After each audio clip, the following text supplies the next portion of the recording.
क्या सिर्फ एक राष्ट्रगीत तय करेगा कि कौन सच्चा देशभक्त है और कौन नहीं? धीरेन्द्र शास्त्री एक ऐसी पद यात्रा लेकर आ रहे हैं जो न सिर्फ धार्मिक बल्कि एक वैचारिक क्रांति है। 7 नवंबर से दिल्ली से वृंदावन तक ये 170 किलोमीटर की चुप्पी नहीं, सनातन की हुंकार होगी।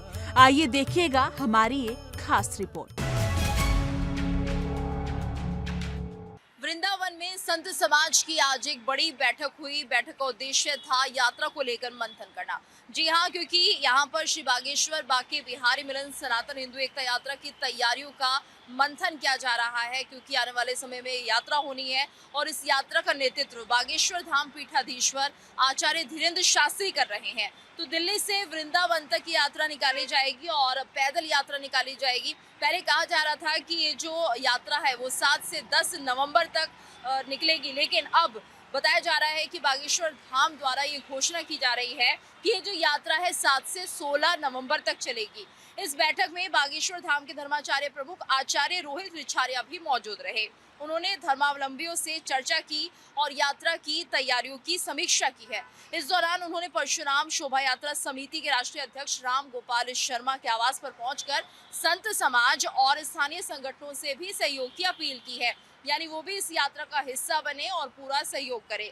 इसके साथ साथ अखिल भारत हिंदू महासभा के प्रदेश उपाध्यक्ष संजय हरियाणा समेत कई धर्माचार्य भी शामिल रहे हैं।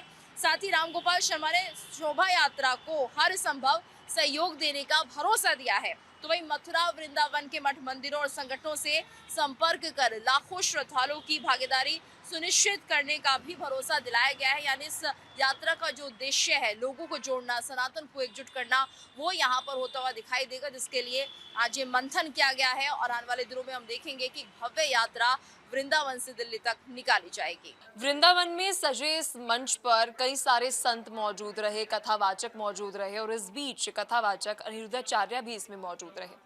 बता दें आपको, हिंदू एकजुटता के साथ साथ अब संतों की एकजुटता को लेकर भी यात्रा जो है वो निकाली जा रही है। वृंदावन में इस मंच का आयोजन किया गया।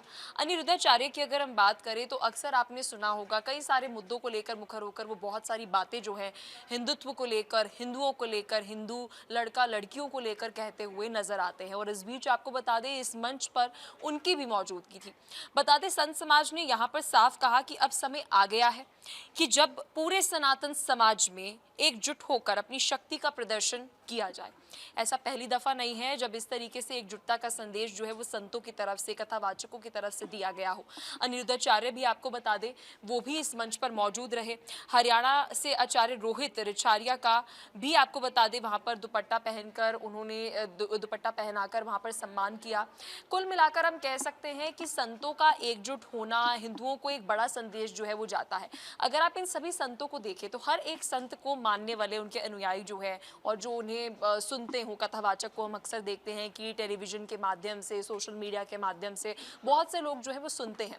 और जब एक मंच पर ये सभी संत एक साथ आते हैं, एकजुट होते हैं, अनिरुद्धाचार्य की अगर हम बात करें, कई सारे कथावाचकों की अगर हम बात करें, अगर वो एकजुट होकर एक मंच पर साथ आते हैं तो हिंदुओं को, उनके मानने वालों को, उनके जानने वालों को एक बड़ा प्रभाव जो है वो जाता है। और यही कोशिश जो है वो की जा रही है कि इस यात्रा के माध्यम से, इस मंच के माध्यम से अपने जानने वालों को, उनको मानने वाले जितने भी आचार्य हैं, जितने भी संत हैं, उन्हें एक संदेश जाए और हिंदू जो हैं वो एकजुट हों, हिंदुओं में एकता आए।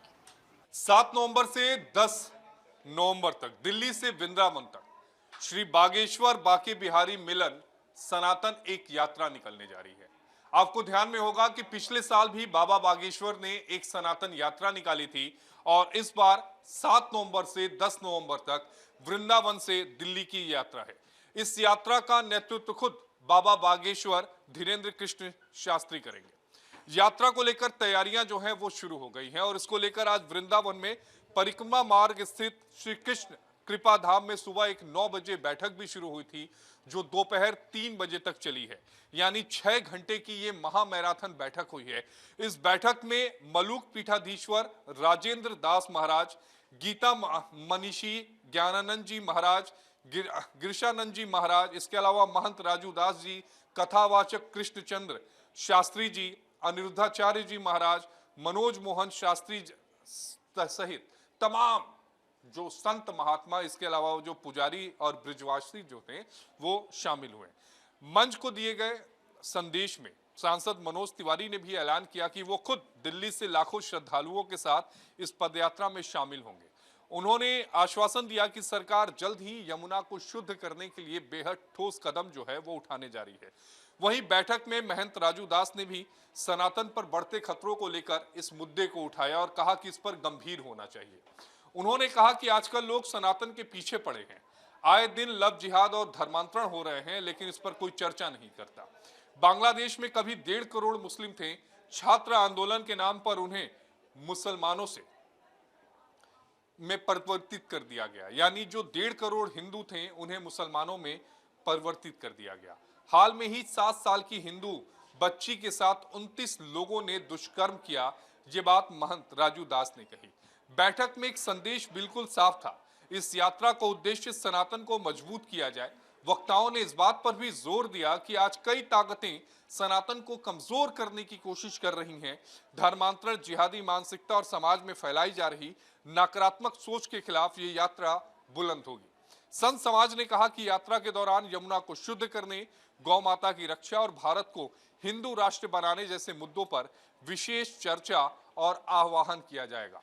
तो यानी सितंबर में निकलने वाली यात्रा बेहद खास होगी, क्योंकि यात्रा वृंदावन से दिल्ली की होगी। लाखों की तादाद में लोग इस यात्रा में शामिल होंगे।